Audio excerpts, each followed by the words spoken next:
तो फार्माकोग्नोसी में एक और बहुत important topic, homeopathic system of medicine. ये बहुत ही इंपॉर्टेंट, बहुत ही अलग टाइप की मेडिसिन सिस्टम है, इंडियन ट्रेडिशनल मेडिसिन सिस्टम है। मीन्स जितनी भी दवाएं हैं, चाहे आप आयुर्वेदिक की ले लो, चाहे सिद्धा की ले लो, चाहे यूनानी की ले लो, चाहे एलोपैथिक की ले लो, कोई भी ले लो, सभी से हट के इनकी चिकित्सा पद्धति है। मीठी मीठी दवाएं देते हैं, है ना। इनका जो सिस्टम है काम करने का, वो बाकी जितने भी हैं उन सब से अलग है। किस किस तरीके से अलग है, इन सब चीजों के बारे में इसमें हम बात करेंगे। देखो, होम्योपैथी बेसिकली क्या है, ये समरूपता के सिद्धांत पे आधारित है। इनका जो प्रिंसिपल है वो समरूपता का है। Means let's like be treated by likes, let's like be treated by likes. इस सिद्धांत पे, समरूपता के सिद्धांत पे काम करते हैं। जानते हैं थोड़ा सा हिंदी में, उसके बाद फिर हम लोग जो है डिटेल में बात करेंगे इसके बारे में। देखो, सबसे पहले होम्योपैथिक चिकित्सा पद्धति की शुरुआत 1796 यानी 1796 में डॉक्टर सैमुअल हनीमैन द्वारा जर्मनी से हुई थी। ये कहां से आई होम्योपैथी टेक्नोलॉजी? ये आई है जर्मनी से। आज हमारे देश में लगभग दूसरे नंबर पे कह सकते हो कि होम्योपैथिक पे लोग भरोसा कर रहे हैं। ठीक है, तो जर्मनी से आई। इसके फादर कौन थे, मीन्स इसके संस्थापक कौन से? Doctor Samuel Hahnemann. आज यह अमेरिका, फ्रांस और जर्मनी में काफी मशहूर है। मीन्स वहां पे ये, क्योंकि इस दवा के क्या साइड इफेक्ट एकदम ना के बराबर है और दवा का इंटेक, दवा का कंप्लायंस बहुत अच्छा है, मशहूर। लेकिन भारत इसमें जो है वर्ल्ड लीडर बना हुआ है। यहाँ होम्योपैथिक डॉक्टर की संख्या ज्यादा है, तो होम्योपैथी पर भरोसा करने वाले लोग भी ज्यादा हैं। मीन्स वो अलग बात है कि अमेरिका, फ्रांस, जर्मनी में ये बहुत ज्यादा विकसित है, लेकिन हम अगर अपने देश की बात करें तो वर्ल्ड लीडर की लिस्ट में जो है हमारा देश भी आता है, क्योंकि हमारे यहाँ होम्योपैथिक डॉक्टर्स की संख्या ज़्यादा है। और जब संख्या ज़्यादा तभी है जब पेशेंट ज़्यादा है, मीन्स उन पे भरोसा करने वाले ज़्यादा हैं।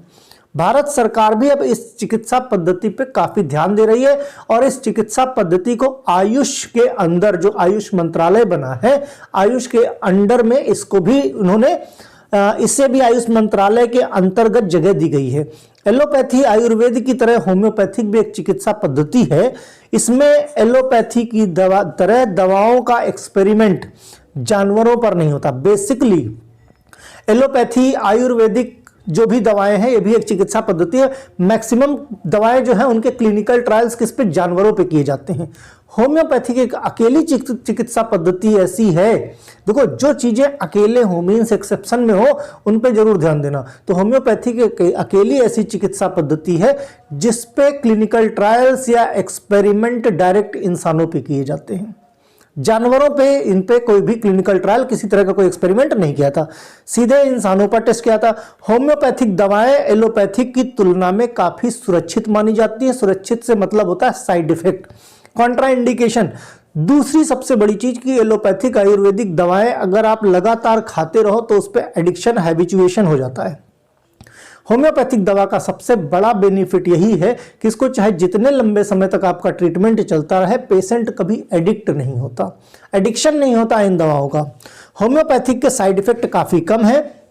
कभी कभी ऐसा होता है कि किसी को बुखार की दवाई दी गई, उस व्यक्ति को लूज मोशन, उल्टी, स्किन एलर्जी हो जाए। दरअसल ये परेशानी साइड इफेक्ट की वजह से होती है, होम्योपैथिक इलाज का हिस्सा है, लेकिन लोग इसे साइड इफेक्ट समझ लेते हैं। कई बार देखो, इसका जो ट्रीटमेंट का तरीका है, बेसिकली ये जानना चाहते हैं ट्रीटमेंट से पहले आपकी पूरी की पूरी जो है, जो आपका ट्रीटमेंट हिस्ट्री रहा है, आपका, आपके परिवार का, कई बार तो आपके फ्रेंड सर्किल में जो लोग हैं, आप फिजिकली कितना स्वस्थ हैं, मेंटली आप क्या सोचते हैं, स्पिरिचुअली आप कितना कनेक्टेड हैं, है ना, या इमोशनली किस तरह के सपने आते हैं, इन सब चीजों के बारे में ये लोग जानते हैं। उसके बाद अपना ट्रीटमेंट चालू करते हैं। मीन्स एकदम अलग तरीके का इनका ट्रीटमेंट सिस्टम है।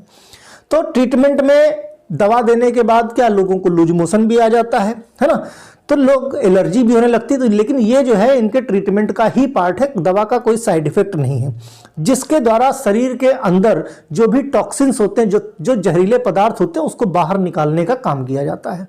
राइट, तो इसको लोग क्या समझ लेते हैं कि भाई ये दवा का साइड इफेक्ट है, ये दवा बढ़िया नहीं है, लेकिन ये इनके ट्रीटमेंट का ही पार्ट होता है। ठीक है, तो बेसिकली जो होम्योपैथी है ये ग्रीक वर्ड से डिराइव हुई है। तो ग्रीक के दो वर्ड मिलकर होम्योपैथिक बनी है। एक होता है होम्यो, जिसका मतलब होता है सिमिलर और लाइक, मींस एक तरह का। पैथी मतलब सफरिंग, एक तरह की डिजीज से सफरिंग। सिमिलर और लाइक, हमने कहा ना कि let's like be treated by likes, है ना, लाइक क्योर लाइक्स, इस तरह से इसको कहते हैं। तो होम्योपैथी का मतलब ये होता है लाइक सफरिंग और डिजीज। लाइक डिजीज मींस एक तरह की डिजीज। ठीक, तो इसको डेवलप किया था डॉक्टर सैमुअल, ये क्रिश्चियन साइंटिस्ट थे। इनका पूरा जो नाम था सैमुअल फ्रेडरिक हैनीमैन। पूरा नाम क्या था? Doctor Samuel Frederick Hahnemann. ये कहाँ के? ये फिजिशियन और केमिस्ट थे जर्मनी के। दोनों पॉइंट इंपॉर्टेंट हैं, एक पूरा नाम, दूसरा ये किसने डेवलप की थी, इसके संस्थापक कौन थे, और कहाँ के ये साइंटिस्ट थे। ये फिजिशियन और केमिस्ट थे जर्मनी के। ही इंट्रोड्यूस द न्यू प्रिंसिपल। जो प्रिंसिपल था उसको इन्होंने जर्मन में लिखा था सिमिलिया। सिमिलिया मीन्स सिमिलर, सिमिलिबस और क्यूरेंट्योर, जिसका मतलब था इंग्लिश में like be treated by likes. इसका मैंने बताया ना कि जो होम्योपैथिक है ये समरूपता के सिद्धांत पे है। ये इनका मेन प्रिंसिपल था, सिमिलिया, सिमिलिबस, क्यूरेंट्योर, है ना। तो याद रखना, ये एमसीक्यू में भी आंसर इन वन सेंटेंस में। इसका मतलब होता है let's like be treated by likes. देखो, इन्होंने समझाया ये था कि अगर कोई दवा, होम्योपैथिक की जो मेथोडोलॉजी है, होम्योपैथिक जिस तरीके से काम करती है, होम्योपैथिक का कहना यह है कि जो दवा किसी भी हेल्दी इंसान में, जैसे कोई मलेरिया की दवा पे इन्होंने एक्सपेरिमेंट किया था सिनकोना बार्क पे। सिनकोना बार्क ये लंबे समय तक इसका ट्रीटमेंट कर रहे थे, मीन्स अपना जो इलाज कर रहे, इलाज इन द सेंस की है, उस पर एक्सपेरिमेंट कर रहे थे। इनका बड़ा भरोसा था कि होम्योपैथिक भी एक कोई पद्धति है जिसको डेवलप किया जा सकता है, लेकिन लोग इसको मानने को तैयार नहीं थे। बाद में इन्होंने कहा कि ये हमारी डेवलप की नहीं, हिप्पोक्रेट्स ने बहुत पहले इसके बारे में बात करी थी, राइट, लेकिन वो चीजें ज्यादा जागरूक नहीं हो पाई। लेकिन इन्होंने क्या किया, मीन्स एक छुपे हुए ढंग से, क्योंकि लोगों को भरोसा नहीं हो रहा था, लोग हंस रहे थे, है ना, तो छुपे हुए ढंग से इन्होंने इस पर रिसर्च करी और सिनकोना बार्क पे बेसिकली इनकी रिसर्च थी। ये मलेरिया की दवा बना रहे थे। तो होम्योपैथिक का एक काम यह था कि होम्योपैथिक जिस दवा के ट्रीटमेंट में काम आती है, जैसे किसी को मलेरिया है तो उसको मलेरिया की दवा दे दी जाए होम्योपैथिक की, ठीक, तो वो पेशेंट ठीक हो जाएगा। वाइस एंड वर्सा, अगर किसी हेल्दी पर्सन को वही दवा दे दिया जाए तो वो मलेरिया का सिम्टम पैदा कर सकती है। मतलब कहने का मतलब यह कि जो दवा एक हेल्दी पर्सन को बीमार कर सकती है, वही सेम दवा एक किसी भी बीमार आदमी को हेल्दी कर सकती है। इसी को कहते हैं let's like be treated by like, समरूपता का। उस दवा का जो मीन्स वो दवा बीमारी पैदा भी कर रही है, वो दवा बीमारी को ठीक भी कर रही है। तो जो डॉक्टर सैमुअल हैंसन थे, इन्होंने अपने ऊपर इसका ट्रीटमेंट किया। इन्होंने देखा कि जब ये सिनकोना बार्क से बनी हुई होम्योपैथिक मेडिसिन लेते थे तो इनके अंदर मलेरिया के सिम्टम आ जाते थे। बाद में जब उसी दवा को ये डिसकंटिन्यू कर देते थे तो सिम्टम ठीक हो जाते थे, राइट। तो वहां से ये निकल के आया, मीन्स इनकी जो हिस्ट्री रही है कुछ इस तरीके से इन्होंने अपना जो है रिसर्च वर्क पूरा किया।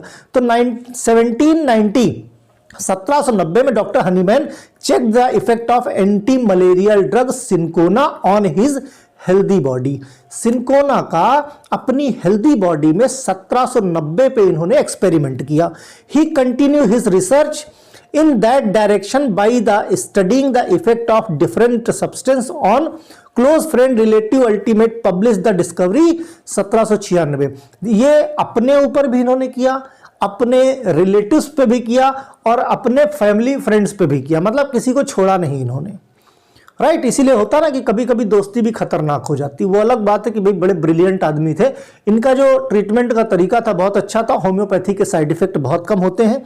तो इन्होंने कुछ इस तरीके से अपनी स्टडी, क्योंकि जानवरों पे इसका कोई ट्रायल हुआ नहीं, तो इन्होंने डायरेक्ट बताया ना अपने घर वालों पे या अपने फ्रेंड्स पे शुरू कर दिया, है ना। और बाद में फाइनली 1796 में जाके इनकी जो रिसर्च थी वो पब्लिश्ड हुई।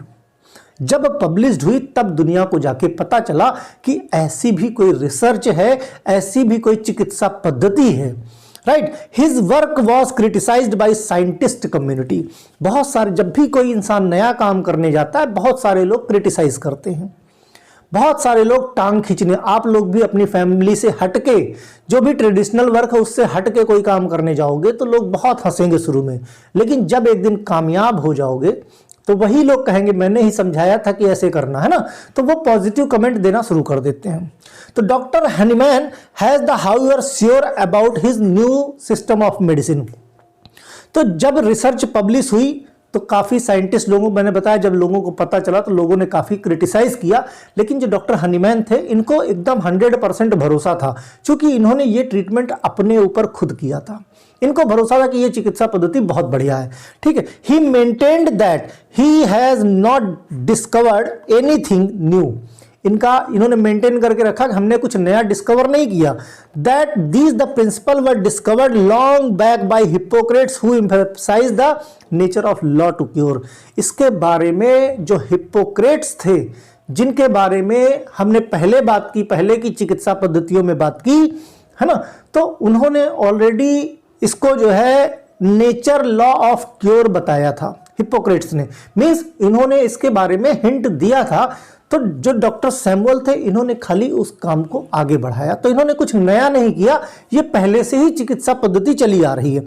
अब आज की डेट में the government of India recognise the homeopathic after homeopathic inquiry commission reports 1948 में होम्योपैथिक इंक्वायरी कमीशन ने रिपोर्ट किया होम्योपैथिक को, तो फिर इंडियन गवर्नमेंट भी लाइमलाइट में आ गई कि हाँ भाई इस चिकित्सा पद्धति को बढ़ावा देना अच्छा है। मींस इसका जो काम करने का तरीका है वो काफी अच्छा है, राइट। अब थ्योरी और उसके जो बेसिक कॉन्सेप्ट थे कि किस तरीके से, किस मेथडोलॉजी पे काम करती है, तो डॉक्ट्रिन ऑफ सिमिलिबस क्यूरेंट्योर, जिसका मतलब हमने बताया let's like be treated by like, है ना। Basic foundation of homeopathic system, ये 7 प्रिंसिपल पे वर्क करता है। इनका ट्रीटमेंट का तरीका कितने, 7 प्रिंसिपल पे। Homeopathic based on the following 7 principle. पहला था इंडिविजुअलाइजेशन। इंडिविजुअलाइजेशन का मतलब कि दो इंसान एकदम देखने में एक तरीके के जरूर हो सकते हैं, लेकिन इनका जो काम करने का तरीका है ये physical health, mental health, spiritual health, social health, है ना, इमोशनल हेल्थ, फैमिली बैकग्राउंड, हर चीज को देख के समझ के ट्रीटमेंट करते हैं, राइट। तो अब जैसे 2 इंसान है, 2 इंसान की इम्यूनिटी सिस्टम एक जैसी नहीं हो सकती, 2 इंसान का शरीर की जो बनावट है भाई, ढांचा एक जैसा हो सकता है, सोचने का तरीका एक जैसा नहीं हो सकता, जो हार्मोनल चेंजेस हैं वो एक जैसे नहीं हो सकते, सबका अलग अलग। तो इनका कहने का मतलब है कि भले ही 2 इंसानों में एक तरह सेम दिखने वाली बीमारी क्यों ना हो, उन दोनों को एक ही दवा नहीं दी जा सकती, दोनों का अलग अलग ट्रीटमेंट करना होगा, दोनों की अलग अलग काउंसलिंग करनी होगी, उसके बाद दोनों को अलग अलग दवा। भाई मान लिया कोई इम्यूनो कॉम्प्रोमाइज्ड है, देखने में दोनों हेल्दी लग रहे हैं, देखने में एक जैसे लग रहे हैं, किसी का सोचने का तरीका अलग है, किसी का सोचने का तरीका अलग है, ठीक। तो दोनों को एक जैसी दवा देकर नहीं ठीक किया जा सकता, इसी को बोलते हैं individualisation, law of individualisation. The concept maintain that no 2 individual in this world alike, इस पूरे वर्ल्ड में कोई भी 2 लोग एकदम एक जैसे नहीं हो सकते। Therefore the disease affecting them will not be alike or similar। ठीक उसी तरीके से जो डिजीज है दोनों में एक जैसी, देखने में एक जैसी हो सकती है, लेकिन जो इफेक्ट करने का तरीका है, एक ही वायरस है, एक ही बैक्टीरिया है, 2 लोगों में अगर डाल दिया जाए तो उसका मोड ऑफ एक्शन अलग अलग होगा। कुछ लोग जल्दी बीमार हो जाएंगे, कुछ लोग हो सकता है कई सालों बाद बीमार हो, कुछ लोगों को बीमारी फर्क ही नहीं पड़े। भाई कोविड आया था, बहुत लोग देखो चले गए, बहुत लोग आज भी सरवाइव कर रहे हैं, बहुत लोग बीमार होकर ठीक होके आ गए। तो हर इंसान की कैपेसिटी अपनी अलग अलग होती है, और ये जो आपका जो वाइटल फोर्स है, जो आपकी बॉडी में जो सुपर नेचुरल पावर्स हैं, है ना, जो ऊपर वाले की दी हुई है, जिसको हम विल पावर बोलते हैं, हर इंसान की अलग अलग होती है और ये दवा उसी पे काम करती है। ओके, तो दूसरा है, हाँ, तो medicine used cure the same disease in different individual are different. कहने का मतलब अलग अलग, अगर दो लोग हैं तो दोनों को अलग अलग मेडिसिन देनी है, एक जैसी मेडिसिन तो दोनों को नहीं ठीक करना, नहीं ठीक होना। ठीक है, दूसरा है प्रिंसिपल ऑफ सिमिलिया। सिमिलिया मतलब similarity. Suggest that the treatment of disease by medicine which produce the similar symptoms in the healthy individual by proving the drugs। कहने का मतलब है कि किसी इंसान को अगर आपने दवा दी हेल्दी इंसान को, ठीक, जब इंसान वो हेल्दी है, वो दवा दी तो एग्जैक्टली उसके अंदर बीमारी पैदा कर देगी। वाइस एंड वर्सा, जब वो बीमार है तो वही सेम दवा उतने ही डोज में जब उस इंसान को दोगे तो उसे हेल्दी कर देगी। मीन्स सिमिलिया, सिमिलर हो गया, राइट। कहने का मतलब कि जो दवाई है, जो डिजीज जितनी पैदा कर सकती है जितने प्रोन अमाउंट में, उतने ही प्रोन अमाउंट में उसको ठीक भी कर सकती। हेल्दी इंसान में डिजीज पैदा कर देगी और बीमार इंसान को हेल्दी बना देगी। इसको बोलते हैं प्रिंसिपल ऑफ सिमिलिया। दूसरा है प्रिंसिपल ऑफ सिम्प्लेक्स। सिम्प्लेक्स का मतलब ये कि देखो, पहली चीज तो जो होम्योपैथी के बहुत माइन्यूट क्वांटिटी में दवा दी जाती है, मीन्स कम से कम डोज में कोशिश की जाती है। तो इसका मतलब ये है, सिंप्लेक्स का मतलब अकेली, ये दवाएं कॉम्बिनेशन में कभी नहीं दी जाती। ये दवा अकेले मीन्स एक बीमारी को ठीक करने के लिए एक दवा काफी है। इनका कहना है emphasise only single simple medicine at one time, एक बार में एक दवा दो, and combination is not allowed. किसी तरह का कोई कॉम्बिनेशन इसमें अलाउड नहीं होता। Though the patient have the number of complaint, only single simple medicine selected from the materia medica। किसी इंसान में हो सकता है नंबर ऑफ कंप्लेंट हो, नंबर ऑफ बीमारियां ज्यादा हो, फिर भी अब एलोपैथिक में क्या होता है, डॉक्टर साहब बुखार है, एक दवा ले लो। डॉक्टर साहब दर्द भी हो रहा है, एक और ले लो। डॉक्टर साहब सर्दी भी है, एक और ले लो। डॉक्टर साहब सांस लेने में दिक्कत है, एक और ले लो, है ना। तो डॉक्टर साहब हमको कॉन्स्टिपेशन हो गया है, एक और ले लो। डॉक्टर साहब गैस बन रही है, एक और। मतलब जितने कंप्लेन उतनी दवा। होम्योपैथिक में 10 कंप्लेन हो, चाहे 50 हो, चाहे एक हो, दवा सिर्फ एक। ये खास बात होती है, इसी को बोलते हैं प्रिंसिपल ऑफ सिंप्लेक्स, राइट। फिर नेक्स्ट है प्रिंसिपल ऑफ मिनिमम डोज। किसी इंसान में सिर्फ मिनिमम से मिनिमम उतनी दवा देनी है जो उसके वाइटल पावर्स को अराउज कर दे, जगा दे उसको ठीक करने के लिए। अल्टीमेटली हमें मालूम है कि जो दवाएं होती हैं वो डायरेक्टली किसी बीमारी पे अफेक्ट नहीं करती। उनका कहने का, उनका काम करने का तरीका, काम उनको शरीर से ही लेना है।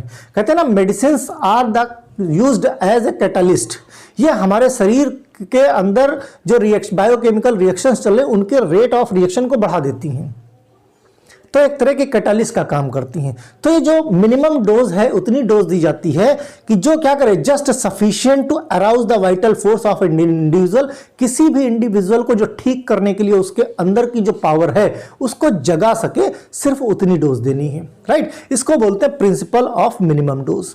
दूसरा है law of proving. Law of proving मतलब medicine has capacity to produce disease state of the healthy individual. Law of proving मतलब ये कि मेडिसिन में एक कैपेसिटी होती है हेल्दी पर्सन को बीमार करने की। डिजीज स्टेट कौन, हेल्दी पर्सन को। दूसरा used as the curative agent against that disease. ठीक उसी तरीके से किसी डिजीज पेशेंट को ठीक करने की भी उसमें क्षमता होती। मींस इसने क्या किया, इसने अपने काम के तरीके को प्रूफ किया। काम वही है, काम वही है, लेकिन इसने अपने काम को प्रूफ कर दिया। एक हेल्दी इंसान को बीमार और बीमार इंसान को ठीक। इसको कहते हैं लॉ ऑफ प्रूविंग, ठीक है। दूसरा है लॉ ऑफ डायनेमाइजेशन। डायनेमाइजेशन मतलब एक वाइटल फोर्स है हमारे अंदर। मींस दवा को पोटेंशिएट कर दिया जाए, दवा के अंदर ताकत भर दी जाए, ताकत भर दी जाए कि दवा आपके बीमारी को ठीक कर सके। अब ये जो ताकत भरने का काम है ये कई तरीके से किया जा सकता है। कई बार दवा को ट्राइचुरेट किया जाता है, कई बार दवा को डाइल्यूट किया जाता है, और नंबर ऑफ मेथड्स हैं दवा को डायनेमाइज करने के। Means it is the methodology of the serial dilution by which all energy of drug is liberated and transferred to medium. Use the base sugar and alcohol, enhance the curative power. ये सब process किया जाता है ताकि दवा की curative power, ठीक करने की क्षमता को बढ़ाया जा सके, ताकि वो आपके शरीर में जाए और बीमारी को ठीक करे। नेक्स्ट है वाइटल फोर्स। डॉक्टर हनीमैन का कहना है कि वाइटल फोर्स वो डायनेमिक पावर है, वो डायनेमिक पावर है विच प्रिजर्व द लाइफ फोर्स, जो आपके जीवन की ताकत को बनाए रखती है और आपको हेल्दी प्रिजर्व। भाई आज हम हेल्दी हैं तो हमारे अंदर कोई ऐसी ताकत है जो हमको हेल्दी रखी। आप सब हेल्दी होके पढ़ाई कर रहे हो तो आप सबके अंदर हेल्दी, अब इसी में कोई ज़्यादा पढ़ाई कर रहा है, कोई कम पढ़ाई कर रहा है, किसी का दिमाग ज़्यादा अच्छा है, किसी के अंदर वो पावर ज़्यादा है, कोई जल्दी बीमार हो जाता है, हल्की सी कोई हवा चलती है तो भी उसको सर्दी जुकाम हो जाता है, और कोई खाली बनियान पहन के भयंकर ठंडी में रहता है, उसको भी कोई फर्क नहीं पड़ता। तो अलग अलग इंसान के अंदर वाइटल फोर्सेस अलग अलग होती हैं। तो डॉक्टर हनीमैन का कहना है कि ये वाइटल फोर्स वो डायनेमिक पावर है जो हमको हेल्दी प्रिजर्व करके रखती, हमको हेल्दी रखती, मीन्स हमको नॉर्मल स्टेट में रखती, जिसको हम बोलते हैं गुड हेल्थ। तो ये 7 प्रिंसिपल थे जिनके तहत होम्योपैथिक मेडिसिन काम करती है, राइट। अब डायग्नोसिस की बात की जाए, डायग्नोसिस कैसे, इनका डायग्नोसिस का तरीका हमने पहले बताया।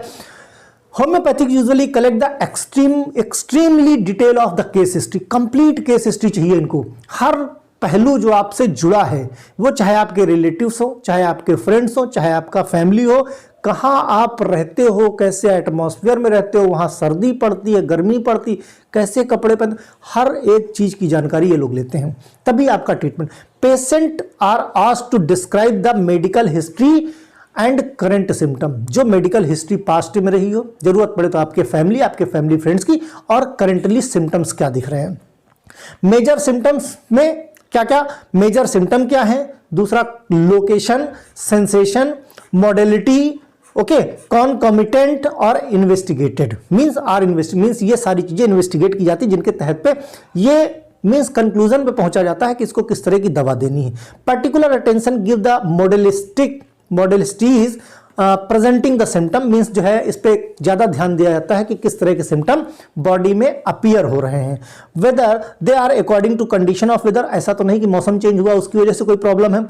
टाइम ऑफ डे, दिन में किस वक्त ये प्रॉब्लम आ रही है, सीजन की वजह से तो कहीं समस्या नहीं हो रही है, मीन्स एलर्जिक रिएक्शन तो नहीं है। Detail information gathered about the patient mood, patient किस तरह का मूड है, कैसा उसका बिहेवियर है, क्या उसको अच्छा लगता है, क्या लाइक्स हैं, क्या डिसलाइक्स हैं, ठीक। स्ट्रेस कंडीशन में उसका रिस्पॉन्स कैसा होता है, मीन्स कुछ लोग होते हैं थोड़ी सी समस्या पड़ी एकदम हड़बड़ा जाते हैं, है ना।